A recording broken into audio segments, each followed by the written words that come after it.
برو ببینم چیکار میکنه.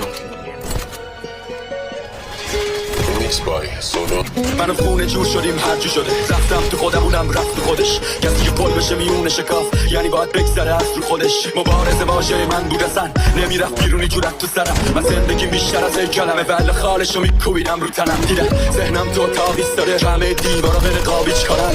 منو کوچه رو تک میکنم اما اون کوچه هنوز سر جاش ایستاده. معنا نمیده سکونت ولی تو جهان نمیشه دروغ کرد. اگه زمان بگیره عفونت از مکان نمیشه عبور کرد.